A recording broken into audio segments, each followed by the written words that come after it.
Hello everyone and welcome to Road to Diamond in Apex Legends.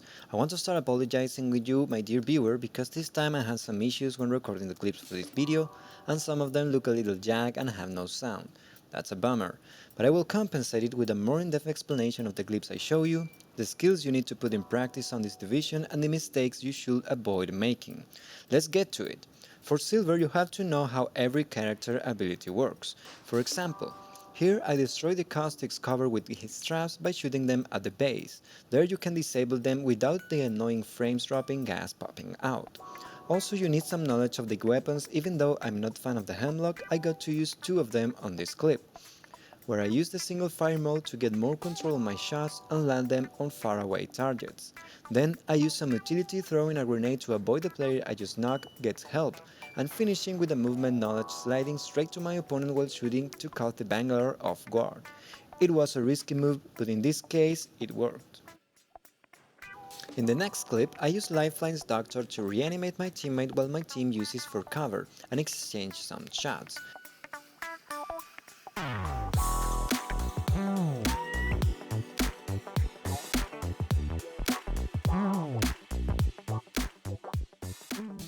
After that we get overwhelmed by another team from the back, so we drop out to heal safely.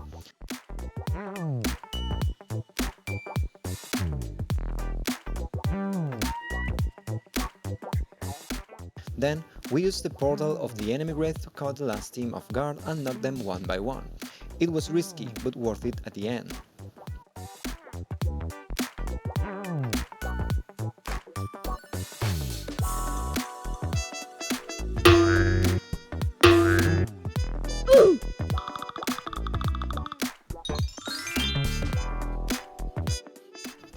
Those are some examples of using knowledge of the game for your advantage, things you'll have to do more frequently as you climb up silver ranks. Note that grenades are not only useful to hit a target out of your line vision, but also to block certain escape route or discourage your opponent to push you, as I do it in this case, when Bangalore tries to engage, gets burned and knocked out as a result.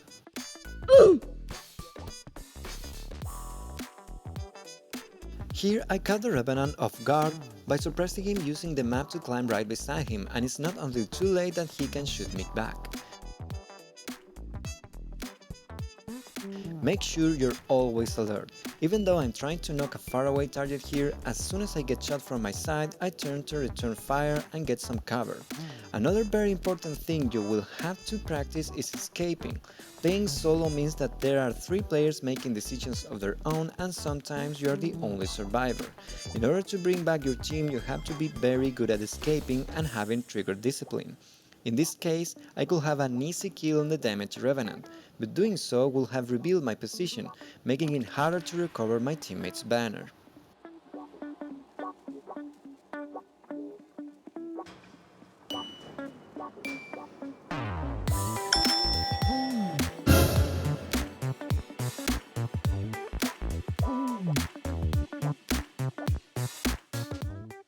On this next clip, I go all in with one teammate third-partying into a fight that was going on for a while, getting an easy first kill, and we need to move fast to catch up the surviving team before they had time to heal, blocking their escape route with grenades and surrounding them from the escape routes they had. We got full equipped after this unfair fight.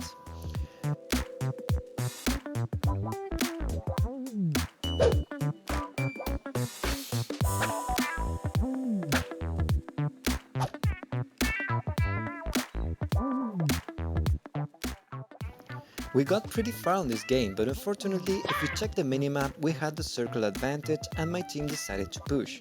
That was their mistake. I stayed fighting behind a solo player and that was my mistake. When you are playing solo queue, it's very important to commit with your team decision on the final circles. No matter if you think they made the wrong one, it's better to move as a block on the apparently wrong way than doing separate things. My team got knocked, I finally caught one player with some jumping tricks and died against the last team. Next, we are going to see a very good use of abilities by my teammates. We got the third party the team on the train rails where Watson used his pylon to use it as cover.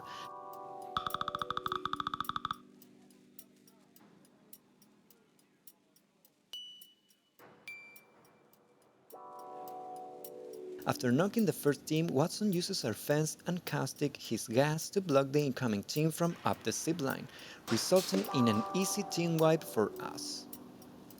But the third party is not always that easy. In this case, we went on fighting the team that was weaker and in a bad position.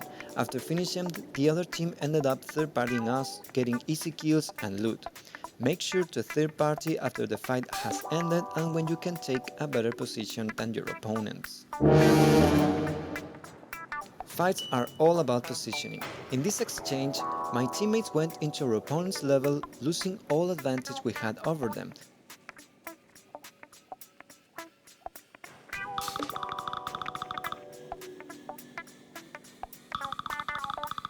I dropped because I was getting flanked, but at the end I had to risk myself taking the high ground against the enemy Wraith.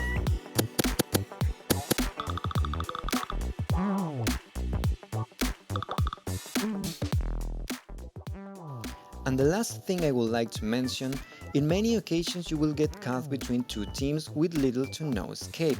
What you have to do in this case is defend your position all that you can.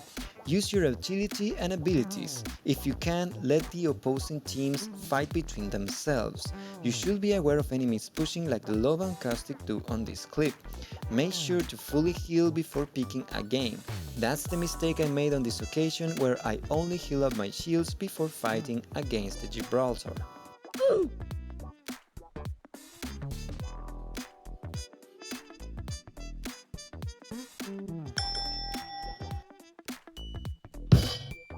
I leave you now with the last game that got me to gold rank. Try to look after the tips I given you on this video, like the use of agility, map awareness and timing. It took me 24 games where I won 4 of them to climb up from silver to gold, and about 6 of them I died without getting any points.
That's all for today's video. If you like, I appreciate if you press the like button and subscribe.